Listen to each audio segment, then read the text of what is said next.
ya vamos a terminar la primera parte. Leyendo hoy acerca del Nuevo Testamento. Ya habíamos leído ayer acerca de la Biblia en general, pero no ayer, el miércoles pasado, sobre la Biblia en general y el Antiguo Testamento, ¿verdad? Creo que es una tarea importante el que todos nos aprendamos las abreviaturas de los libros bíblicos. Es algo que es básico, ¿verdad? Si hay alguien por ahí que se está iniciando en esto también, pues todas las Biblias al inicio o al final tienen un elenco de abreviaturas de los libros para que nos los aprendamos.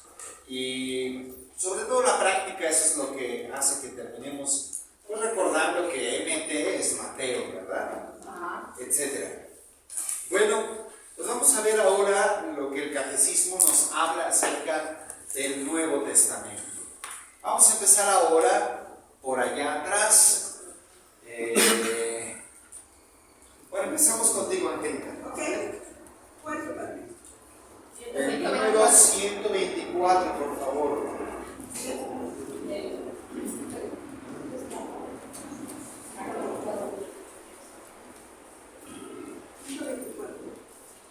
La palabra de Dios, que es fuerza de Dios para la salvación de los que creen, se encuentra de los que creen. No, perdón, ¿de qué? No puedo empezar otra vez. La palabra de Dios, que es fuerza de Dios para la salvación del que cree, se encuentra y despliega su fuerza de modo privilegiado en el Nuevo Testamento. Estos escritos nos ofrecen la verdad definitiva de la revelación divina. Su objeto central es Jesucristo, el Hijo de Dios encarnado, sus obras, sus enseñanzas, su pasión y su glorificación, así como los comienzos de su iglesia bajo la acción del Espíritu Santo. Muy bien, pues eso es de lo que trata los libros del Nuevo Testamento. Insisto, los libros que fueron escritos mucho tiempo después, bueno, relativamente, ¿verdad? Pero mucho tiempo después de que Jesús incluso resucitara, y mucho más de que predicara, ¿verdad? No existía un señor que estuvo escribiéndolo todo, sino son los escritos de varios, incluso algunos de ellos, si no es que muchos, no directamente escritos por los autores que dicen. Por ejemplo, no directamente escrito por Mateo, sino por el equipo de trabajo de Mateo. Mateo, el apóstol, ¿verdad? El seguidor de Jesús, el que Jesús llamó de la mesa de recaudación de impuestos, no es lo más probable que haya escrito literalmente el texto, sino que él lo predicó, sus discípulos más cercanos tomaron notas y ya finalmente alguien escribió con todas esas notas un evangelio, ¿verdad? Entonces, hablaríamos más de una tradición. La tradición de Mateo es la que finalmente terminó escribiendo ese evangelio. Y lo mismo con los otros 3 evangelios. En el caso de Pablo, también él lo más probable es que no haya escrito. De hecho, tenemos testimonios dentro de las cartas de Pablo en los que él dice al final: esto lo escribo con mi puño y letra. Es decir, lo anterior no fue escrito de su puño y letra, sino que fue probablemente dictado por alguien más. Digo, a alguien más, ¿verdad? O le iba diciendo: escribe algo sobre esto, y esa otra persona escribía, ¿verdad? Lo mismo los otros textos. Es más, de la carta a los hebreos no tenemos el autor, por ejemplo. ¿Quién escribió la carta a los hebreos? Antiguamente se pensaba que era Pablo, pero en realidad no es Pablo. Tiene ideas que son muy propias de ese autor. Los textos joánicos, por ejemplo, Antes se pensaba que pues, Juan, el evangelista, el discípulo amado, ¿verdad? El que se recargaba sobre el pecho de Jesús, el más escrito de todos ellos, había escrito todos los textos del Evangelio, del Nuevo Testamento. El Evangelio de Juan, las cartas de San Juan, el Apocalipsis de Juan. Hoy sabemos, tenemos casi la certeza de que no fue él, sino fue su escuela, su grupo de predicadores, de sus discípulos más cercanos, que fueron escribiendo todos esos textos. Era una práctica de hecho muy común en la antigüedad. Yo escribo un texto a nombre de alguien más. No solamente dentro de los textos bíblicos, en muchos otros textos, incluso entre los griegos. No es cierto que Sócrates escribió los diálogos de Sócrates. Los diálogos, no es cierto que Sócrates escribió los diálogos de Platón, aun cuando aparece ahí Sócrates hablando. Fue Platón quien escribió esos diálogos. Pero, como ya Sócrates era un gran maestro, entonces Platón pone ahí a Sócrates como el autor de todo eso, ¿verdad? Bueno, en fin, era una usanza muy común que se escribieran los textos a nombre de alguien más famoso. Ahora sí, como para tener más rating, ¿verdad? Más likes. Ahora diríamos eso. Bueno. Número 125, por favor, Rosy. Los evangelios son el corazón de todas las escrituras, por el ser el testimonio principal de la vida y doctrina de la palabra, hecha carne en nuestro Salvador.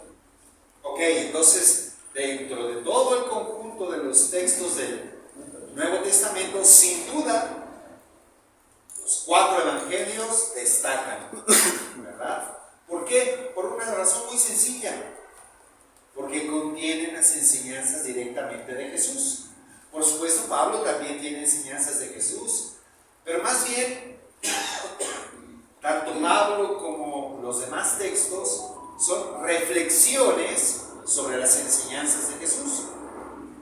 En tanto que los evangelios son enseñanzas directamente de Jesús, aunque hay que ponerlo también entre comillas, ¿verdad? Porque si estamos diciendo que lo que se escribió no lo escribió directamente Jesús, ni siquiera Mateo, sino los discípulos de Mateo, pues estamos un poquito jugando a la ¿cómo se llama ese juego? Teléfono descompuesto, ¿verdad? Pero bueno, sabemos que son obras también inspiradas por el Espíritu Santo, por lo que debe de decir lo que Jesús quería que nosotros supiéramos. Bueno, número 126, Sony. En la formación de los evangelios se pueden distinguir 3 etapas. 1. La vida y la enseñanza de Jesús. La Iglesia mantiene firmemente que los 4 evangelios, cuya historicidad afirma sin vacilar, comunican fielmente lo que Jesús, Hijo de Dios, viviendo entre los hombres, hizo y enseñó realmente para la salvación de ellos, hasta el día en que fue levantado al cielo. Ok, entonces, primera etapa de la formación de los evangelios. Se fueron formando en distintas etapas. Primero, la Iglesia mantiene, dice el texto, que hay una primera etapa en la que Jesús predica, ¿sí? Ese año, esos 3 años, no sabemos si es 1 o 3, en el que Jesús estuvo predicando, ¿verdad?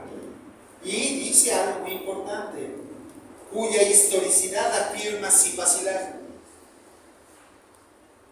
Hubo una época en la que el racionalismo racionalismo científico cuestionó la existencia de Jesús.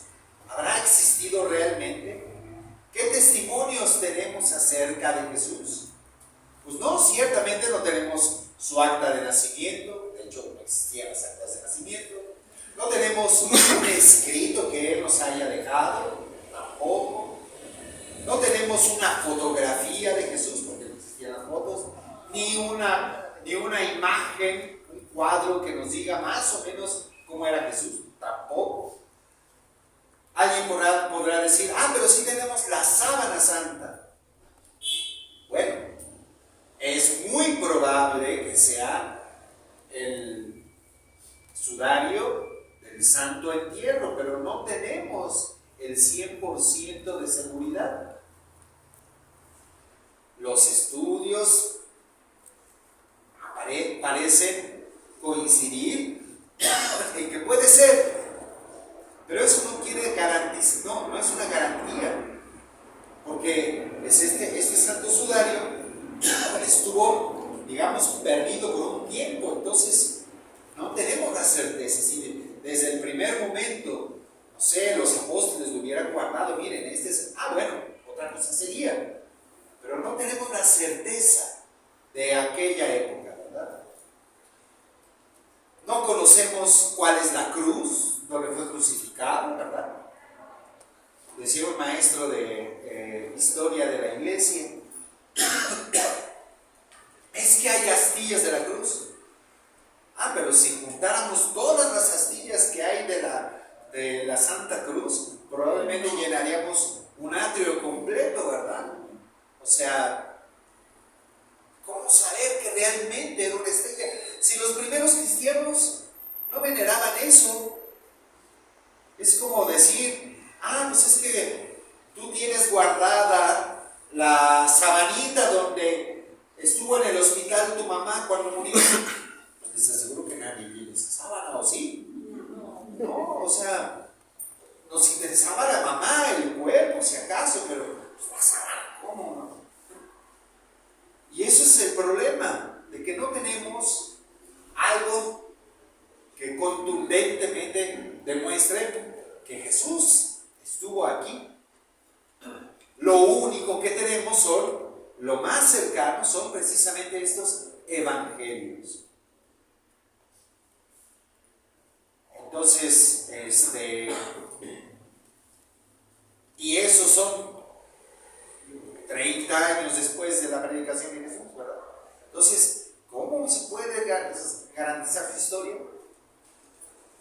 ¿Qué es histórico? Pues la misma iglesia es la que lo garantiza, ¿verdad?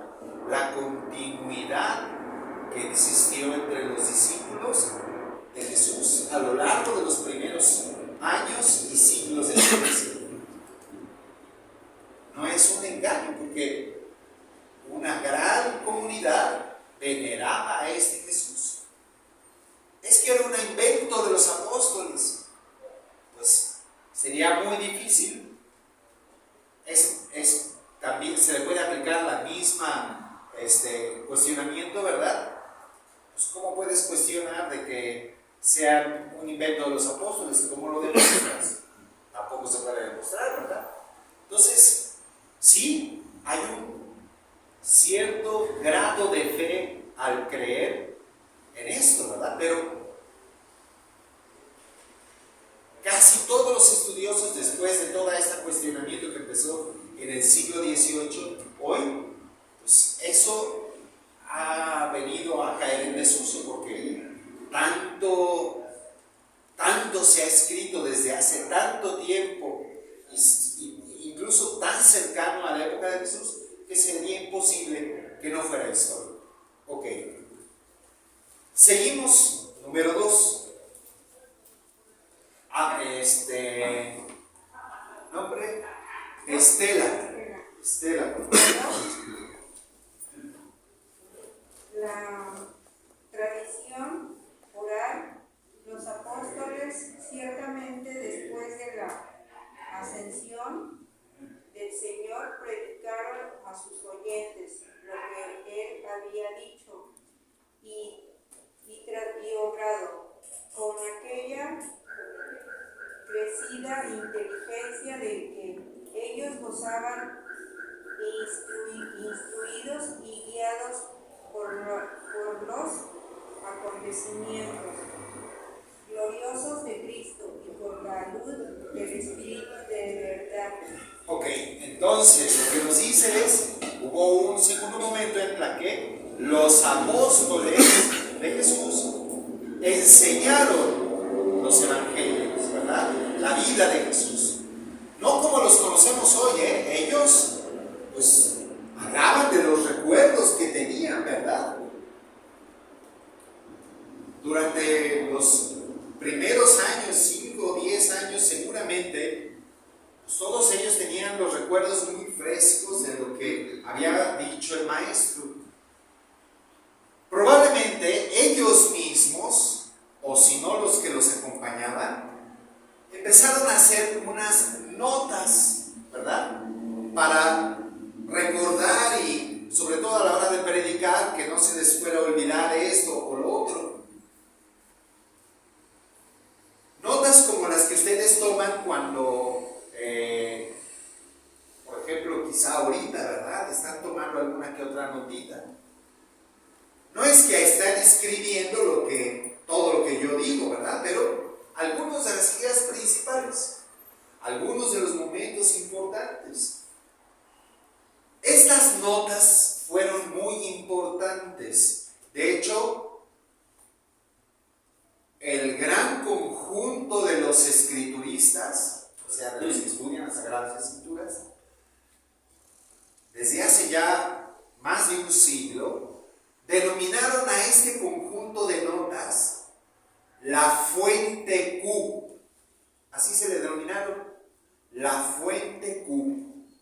Porque, no por otra razón, sino porque en alemán fuente se dice Quelle, con Q, fuente.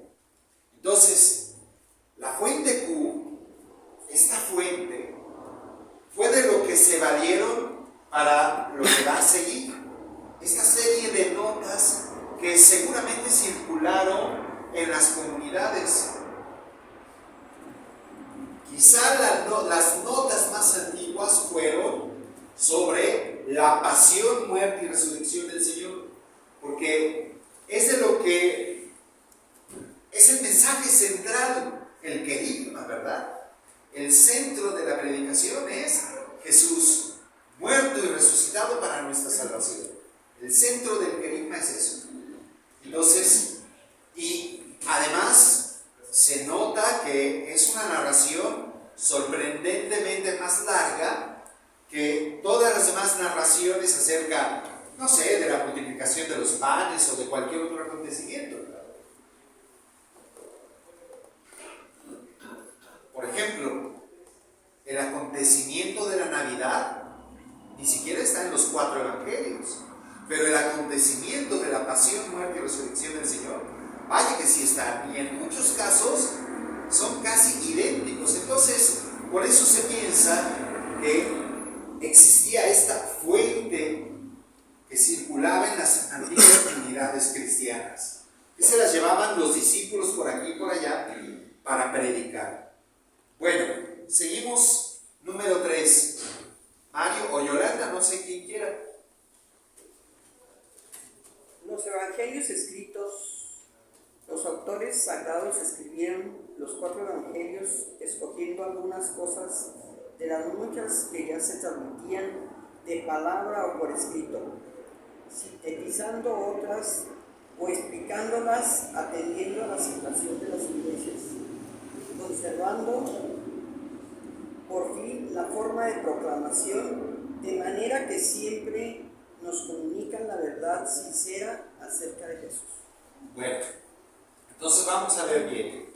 Los autores sagrados escribieron los 4 evangelios escogiendo primero, los autores sagrados. No nos dice Mateo, Marcos y Lucas, los apóstoles o los evangelistas escribieron eso, sino al que le haya tocado la redacción final, ¿verdad? Lo escribieron. Escogiendo algunas cosas de las muchas que ya se transmitían de palabra o por escrito. ¿Se ven? Si ven que ya habían cosas por escrito que circulaban en las comunidades. Entonces, esta fue la fuente especial de donde se escriben los evangelios. Claro, agregándoles otros elementos que quizá no estaban tan escritos, pero que los autores recordaban, las comunidades recordaban acerca de Jesús y de sus milagros y de sus enseñanzas. Y luego dice, sintetizando otras o explicándolas, atendiendo a las situaciones de las iglesias. Esto es otro elemento importante. Los estudiosos descubren que los evangelios tienen una dedicatoria, especialmente en Lucas es muy claro, pero Marcos y Mateo también se ve que en su lenguaje, en su forma de hablar, se están dirigiendo a comunidades específicas. Por ejemplo, se cree que hay un evangelio que está dedicado a judíos especialmente, porque no dice el reino de Dios, sino el reino de los cielos. ¿Por qué? Pues porque los judíos no podían pronunciar la palabra Dios, ya ven. Entonces, ese evangelio habla del reino de los cielos, mientras que el otro habla del reino de Dios, porque muy probablemente se dirigía a paganos conversos en las comunidades. El evangelio, para no equivocarme,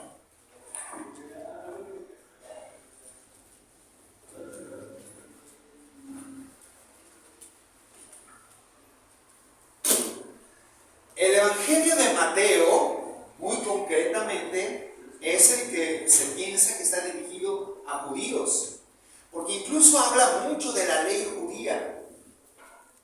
¿Han oído ustedes que se dijo, no matarás? Bueno, pues yo les digo que incluso el que con la mente desea el mal, ya está matando, ¿verdad? Entonces, habla mucho de la ley. Mateo es muy probable que escribió su evangelio a una comunidad de judíos, seguidores de Jesús. En cambio, Marcos no. Marcos lo más probable es que le haya escrito a una comunidad de conversos, en los que sí, por supuesto, había judíos, pero también de otras comunidades que no tenían ya inconveniente en oír el reino de Dios. Juan escribió una comunidad muy distinta. Se sabe que la misma escuela joana nos lo dice, escribe, por ejemplo, el Apocalipsis a las comunidades de Filadelfia, en fin, comunidades en la que hoy es Turquía, o sea, Asia Menor. Entonces, sabemos que los evangelistas se adaptaban a la comunidad para hablarles de Jesús. Y es lo que dice aquí, explicándolas, atendiendo las situaciones de las iglesias. Por ejemplo, Lucas se ve que es uno de los evangelios más posteriores, porque ya nos habla de conflictos que había en la comunidad, especialmente el libro de los Hechos de los Apóstoles, que es la continuación del evangelio de Lucas. Los dos textos forman un solo bloque, Lucas y Hechos de los Apóstoles. Y Hechos de los Apóstoles nos hablan de problemas que había ya en las iglesias. Entonces, Lucas quiere atacar los problemas que había en las iglesias en la predicación de Jesús. Muy probablemente, por ejemplo, Lucas veía que los judíos no querían mezclarse con los conversos. Y entonces ponía, por ejemplo, la parábola del buen samaritano, poniendo a un samaritano como ejemplo de virtud, y no a un judío, a un sacerdote. ¿Me explico? Bueno, y finalmente dice, conservando la forma de proclamación. Los evangelios son más una plática que un estudio. Si nosotros analizamos el estilo literario, nos vamos a dar cuenta que los evangelios son más una catequesis, una plática. No es algo que hay que sentarse a leer con detenimiento, sino es mucho más espontáneo. Bueno, ahora sí, número 127, Roger. El Evangelio cuadriforme ocupa en la Iglesia un lugar único. De ello dan testimonio la veneración de que lo rodea la liturgia y el atractivo incomparable que ha ejercido en todo tiempo sobre los santos. No hay ninguna doctrina que sea mejor, más preciosa y más espléndida que el texto del Evangelio. Ved y retened lo que nuestro Señor y Maestro, Cristo, ha enseñado mediante sus palabras y realizado mediante sus obras. Es sobre todo el Evangelio lo que me ocupa durante mis oraciones. En él encuentro todo lo que es necesario a mi pobre alma.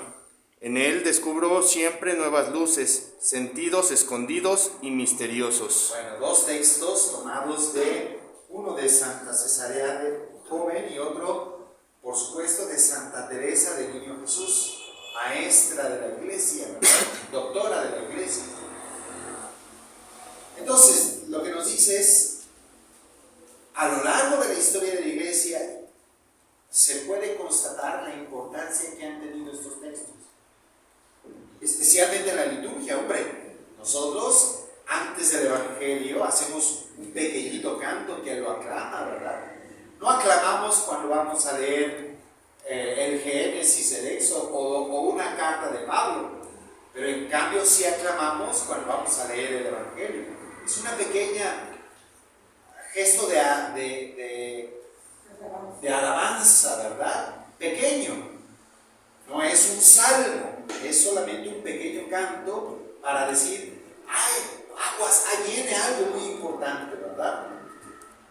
Nos ponemos de pie cuando es el Evangelio. Incluso a veces le ponemos hasta velitas e incienso. Porque el Evangelio ocupa un lugar central en la vida de la Iglesia. San Francisco, por ejemplo, su conversión se dio cuando se encontró con los textos de los Evangelios. Recuerden que en la Edad Media no se leía la Biblia, incluso después no se leyó la Biblia, porque estaba en latín. Pero San Francisco consiguió los textos de los Evangelios y al leerlos vino su gran conversión. ¿Verdad? Ustedes saben la historia de San Francisco, hijo de un rico,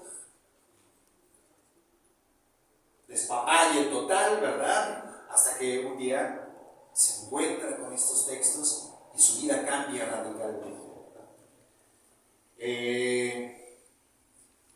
Bueno, habría que incluso invitarlos a tomar algún curso de Biblia, pero especialmente de los Evangelios, ¿verdad? Porque obvio, más importante que el catecismo de la Iglesia es la Biblia, ¿no?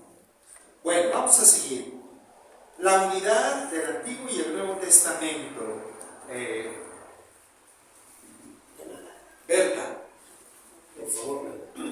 Dice la Iglesia, ya en los tiempos apostólicos y después de constantemente y su tradición esclareció la unidad de plan para divino en los dos testamentos. Gracias a la tipología, esta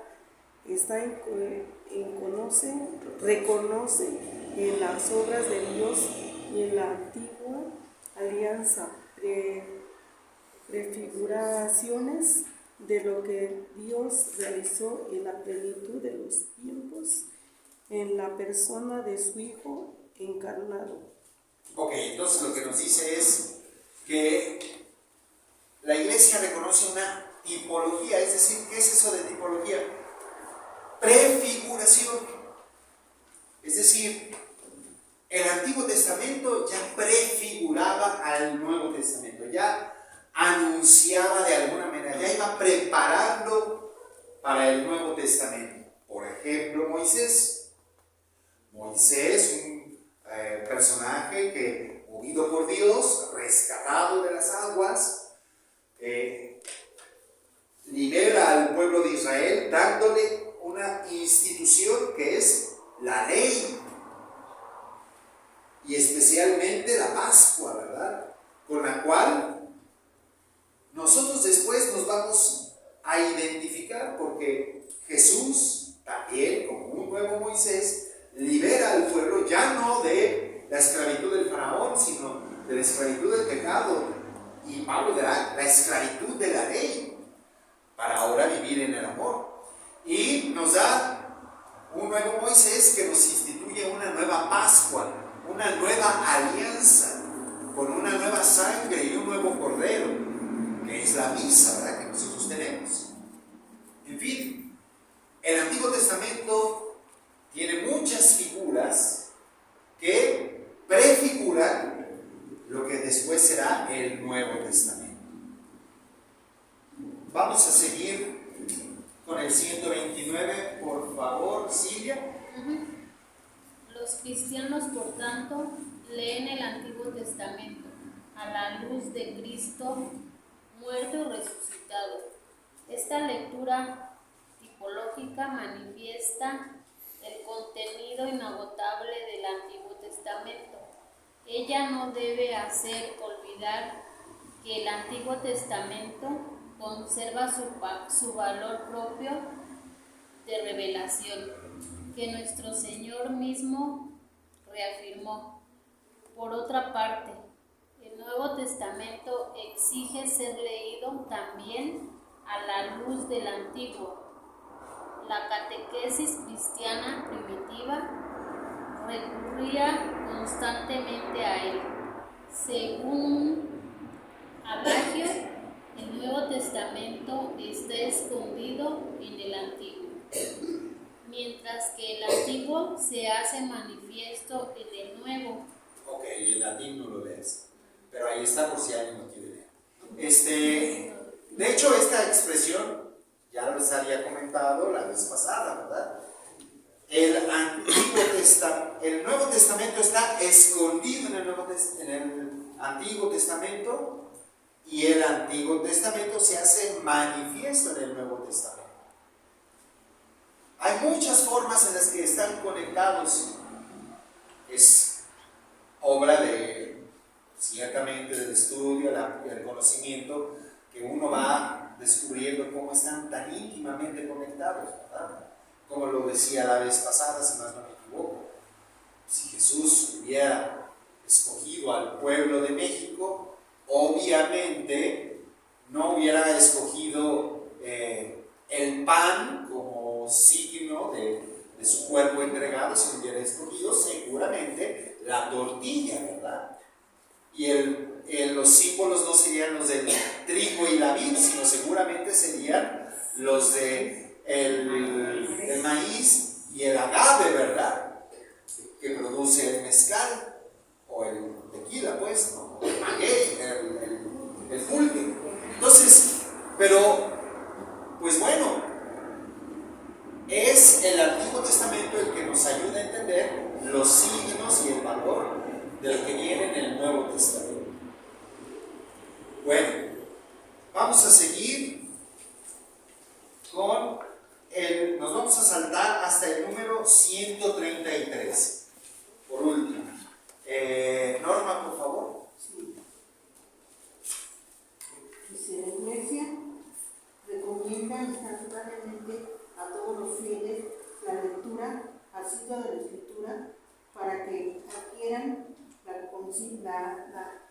la ciencia suprema de Jesucristo, pues desconocer la Escritura es desconocer a Cristo. Fíjense la sentencia tan contundente que nos presenta el Concilio Vaticano II.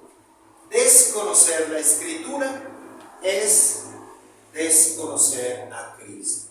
A ese grado de importancia está la Sagrada Escritura.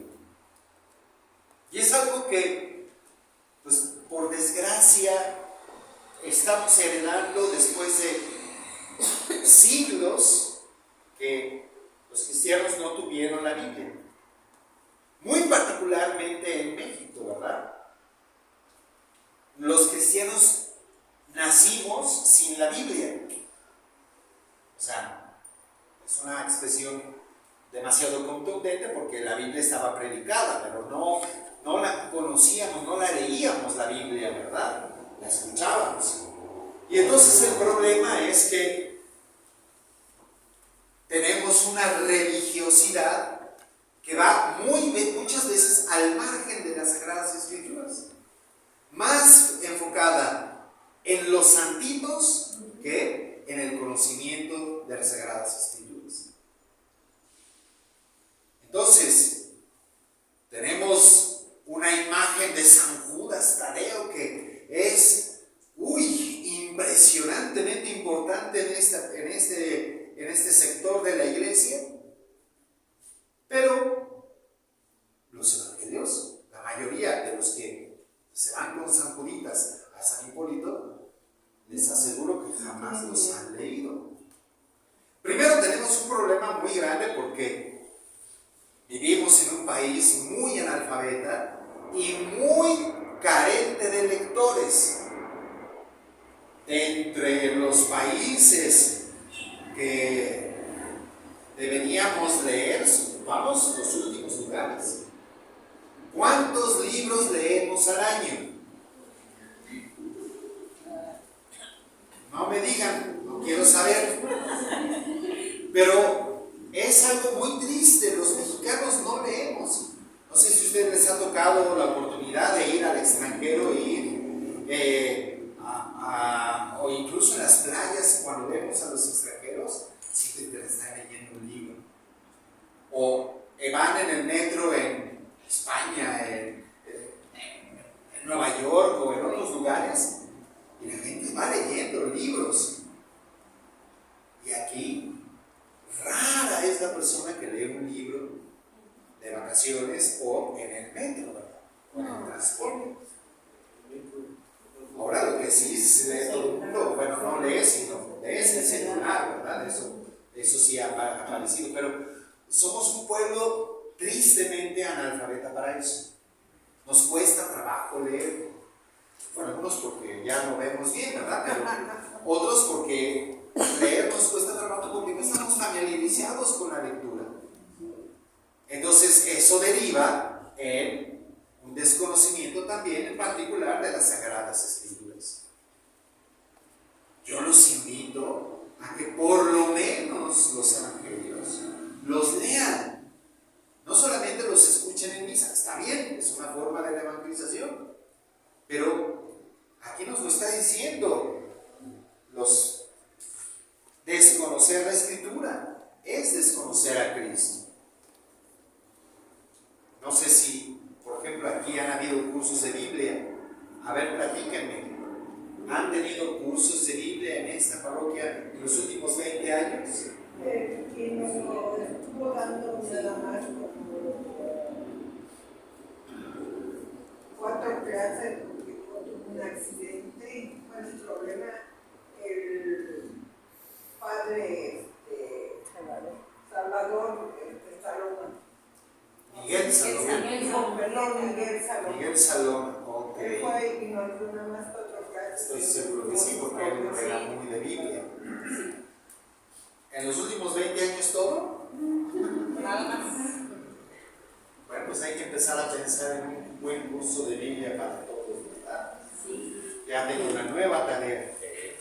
Pues sí, porque es fundamental acercarnos a las Sagradas Escrituras, su historia, en fin, los textos de qué hablan, cómo fueron escritos. ¿Sabes qué vas a decir, Ana? Siguen, hay el Centro Bíblico Apostólico, ahí dan el curso. Es cierto, hay centros de estudio de la Biblia, ¿verdad? Ahorita no sé dónde está, yo me acuerdo que antes estaba en Plateros. En la calle de Fragonar. Fragonar, exactamente. Sí, Fragonar, ahí sí. ¿Vecina de los deportes? No. Por eso En la zona de San José Insurgentes, por ahí. Ahí había una escuela muy famosa, muy buena. Yo lo recomendaría para si una vez alguien quiere anotarse, ¿no? Pero pues vamos a procurar pronto tengamos un curso de Biblia, de Sagradas Escrituras. Porque el padre que también nos dio clases fue el padre el español Miguel Urbán. También les dio Biblia. Un poco de Biblia, pero más tomar las notas de las pautas. De la Lección Divina. Sí, Bueno, por ahí empieza, pues es una buena forma, que la Lección Divina es una forma de orar con las Escrituras, estudiarlas y orarlas. Pero propiamente Biblia, pues sí se necesita, ¿verdad? Sí. Porque si no, pues tenemos el problema de la religiosidad que tenemos los mexicanos, ¿verdad? Que para las fiestas patronales somos puentes y todo, pero cuando ya se trata de haber catequesis, estudio, evangelización, vamos a participar en un grupo, no, eso no salen broches, ¿verdad? Y de ahí viene de que desde el inicio nuestra fe no nació de la Biblia, cosa que sí fue en las iglesias antiguas, ¿verdad? La Biblia, más en aquel tiempo que llegaron los franciscanos y los primeros evangelizadores, estaba prohibida por el Concilio de Trento, ¿verdad? No fue sino hasta el Concilio Vaticano que se dijo, vamos a leer la Biblia. Entonces, pues tenemos apenas 60 años de invitación a leer la Biblia. Ya debería de ser suficiente, ¿verdad? Pero pues obviamente que las costumbres son muy difíciles de cambiar. Bueno, con esto terminamos el segundo capítulo de esta primera sección del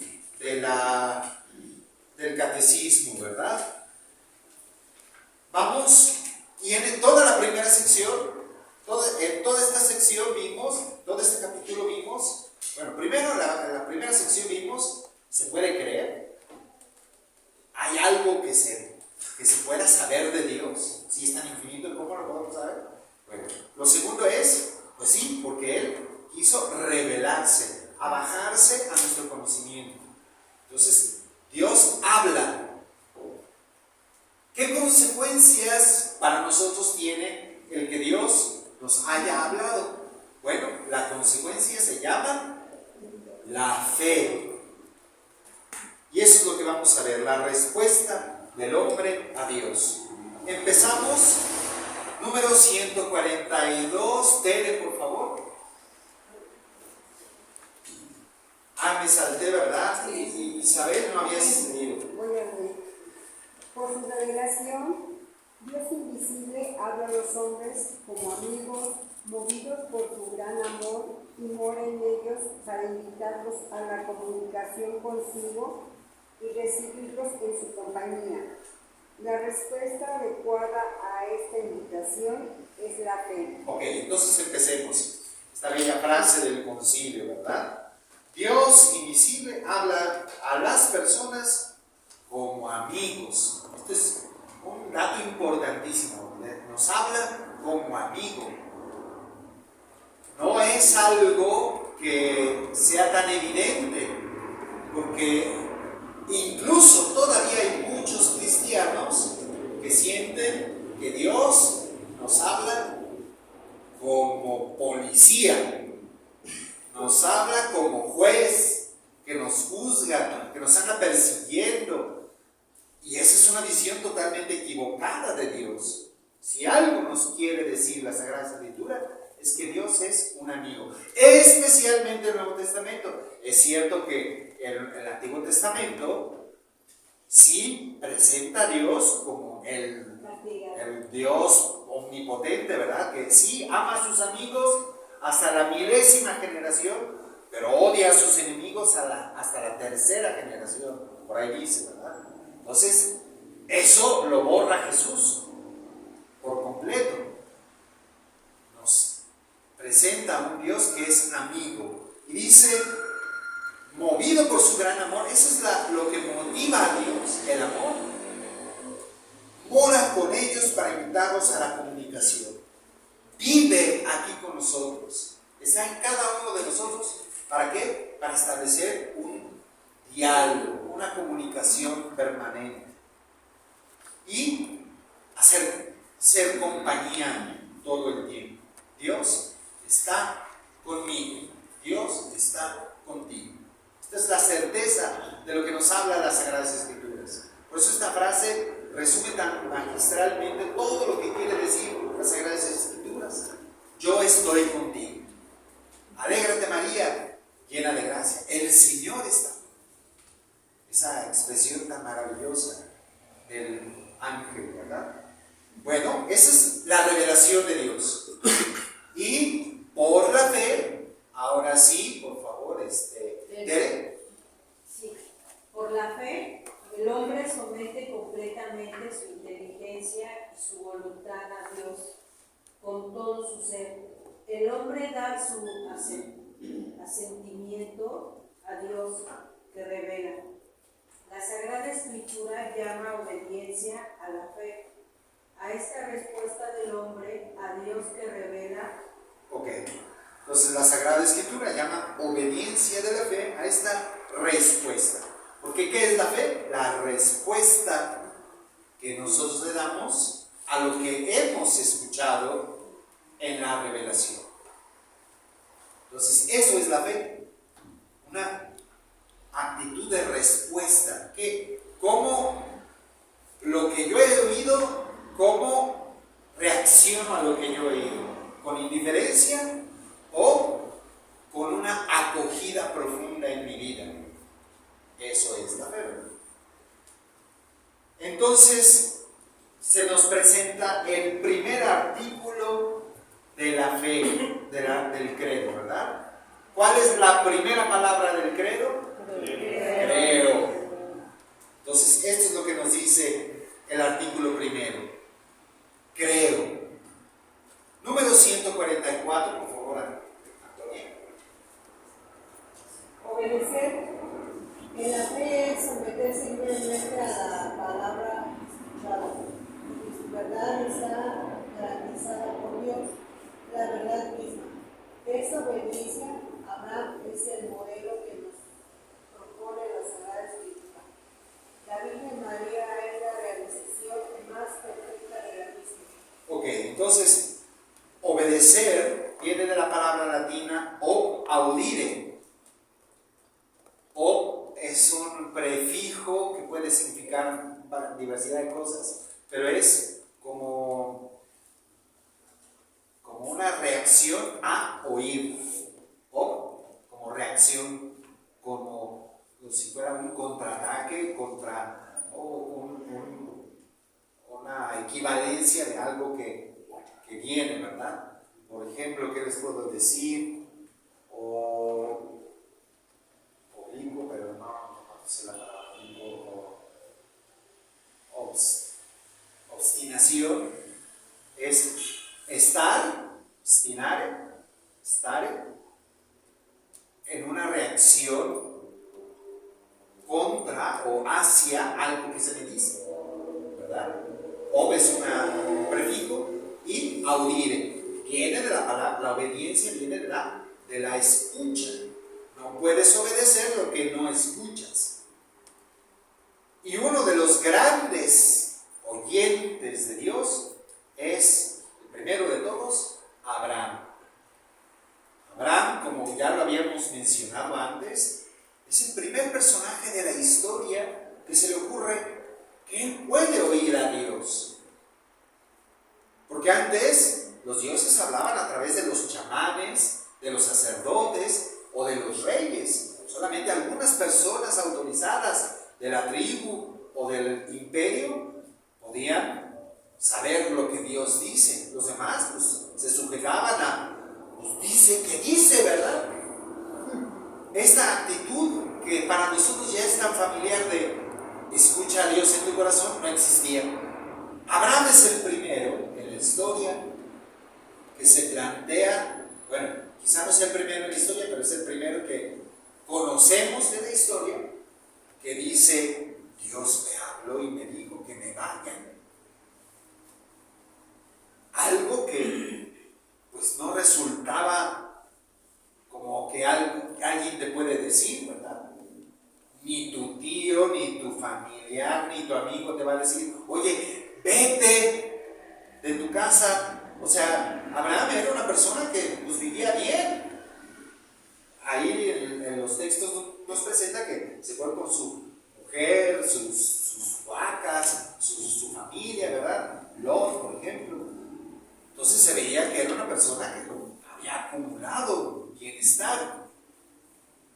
Tú dile a una persona así, oye, vete al desierto y a ver, allí te van a dar una tierra prometida. Y dices, no, pues está loco, ¿no? Pero este es lo sorprendente de Abraham, ¿verdad? Obedece a este llamado de Dios, a esta invitación casi a la locura, ¿verdad? ¿Seguimos? Ahora sí. No, ya Reina, por favor. No, Lupita, por favor. Abraham, el padre de todos los creyentes. La carta a los hebreos, en el gran elogio de la fe de los antepasados, insiste particularmente en la fe de Abraham. Por la fe, Abraham obedeció y salió para el lugar que había de recibir en herencia y salió sin saber a dónde iba.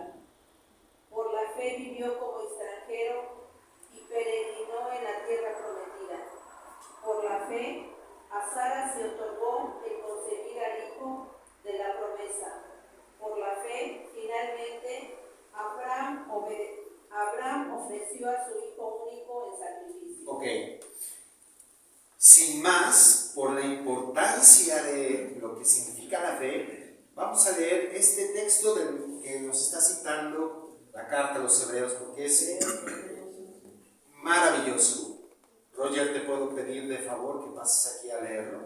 Es largo, los invito a que lo escuchemos con atención. Es el capítulo 11 de la carta a los hebreos. ¿Es suficiente? Sí.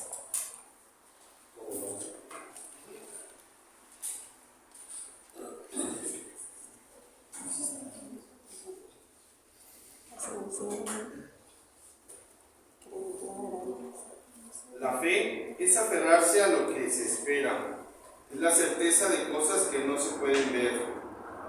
Esto mismo es lo que recordamos en nuestros antepasados. Por la fe creemos que las etapas de la creación fueron dispuestas por la palabra de Dios y entendemos que el mundo visible tiene su origen en lo que no aparece. Por la fe de Abel, su sacrificio fue mejor que el de su hermano Caín. Por eso fue considerado justo, como Dios lo dio a entender aprobando sus ofrendas, y aún después de muerto, por su fe sigue clamando. Por su fe también, Enoc fue trasladado al cielo en vez de morir, y los hombres no volvieron a verlo, porque Dios se lo había llevado. Antes de que fuera arrebatado al cielo, se nos dice que había agradado a Dios, pero sin la fe es imposible agradarle, pues nadie se acerca a Dios si antes no cree que existe, que recompensa a los que lo buscan. Por la fe, Noé escuchó el anuncio de acontecimientos que no se podían anticipar y construyó el arca en que iba a salvarse con su familia. La fe de Noé condenaba a sus contemporáneos y por ella fue reconocido justo, lo cual es fruto de la fe. Por la fe de Abraham, llamado Dios, obedeció la orden de salir para un país para que recibiera en herencia y partió sin saber a dónde iba. La fe hizo que quedara en la tierra prometida, que todavía no era suya. Allí vivió en tiendas de campaña, lo mismo que Isaac y Jacob, a los que beneficiaba la misma promesa, pues esperaban la ciudad de sólidos cimientos, cuyo arquitecto y constructor es Dios. Por la fe pudo tener un hijo a pesar de su avanzada edad y de que Sara era también estéril, pues tuvo confianza en el que solo prometía. Por eso, de este hombre únicamente, ya casi impotente, nacieron descendientes tan numerosos como las estrellas del cielo e innumerables como los granos de arena de las orillas del mar. Todos murieron como creyentes. No habían conseguido lo prometido, pero lo habían visto reconocido desde lejos, confesándose extraños y peregrinos en la tierra. Los que así hablan hacen ver claramente que van en busca de una patria, pues si hubieran añorado la tierra de la que habían salido, tenían la oportunidad de volver a ella. Pero no, aspiraban a una patria mejor, es decir, a la del cielo. Por eso Dios no se avergüenza de ellos ni de llamarse su Dios, pues Él les preparó la ciudad. Por la fe de Abraham, fue a sacrificar a Isaac cuando Dios quiso ponerlo a prueba. Estaba ofreciendo al hijo único que debía heredar la promesa.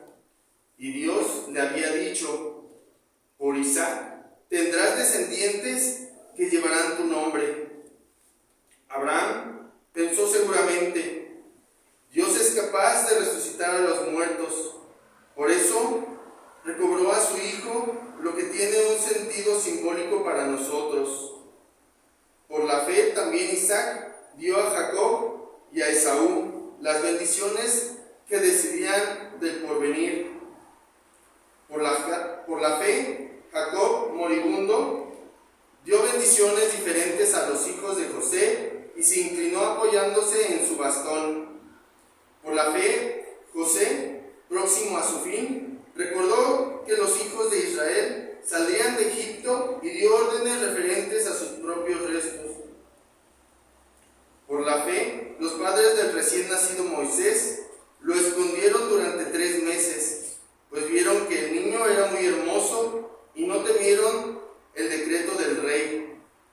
Por la fe, Moisés, ya crecido, se negó a ser llamado hijo de una hija del faraón y quiso compartir no el goce pasajero del pecado, sino los malos tratos del pueblo de Dios. Se fijó en que Dios retribuiría a cada uno y consideró que ser humillado con Cristo tenía más valor que todas las riquezas de Egipto. Por la fe abandonó Egipto sin temor a la ira del rey, porque se fijaba en otra, que es invisible. Por la fe celebró la Pascua y rociaron con sangre las puertas para que el exterminador no diera muerte a sus hijos primogénitos. Por la fe atravesaron el Mar Rojo como si fuera tierra seca, mientras que los egipcios trataron de pasarlo y se ahogaron. Por la fe cayeron los muros de Jericó, después de dar la vuelta a su alrededor durante 7 días. Por su fe, la prostituta Rahab dio buena acogida a los espías y escapó a la muerte de los incrédulos. ¿Qué más diré? Me faltaría tiempo para hablar de Gedeón, Barak, Sansón, Jefté, David, lo mismo que de Samuel y de los profetas.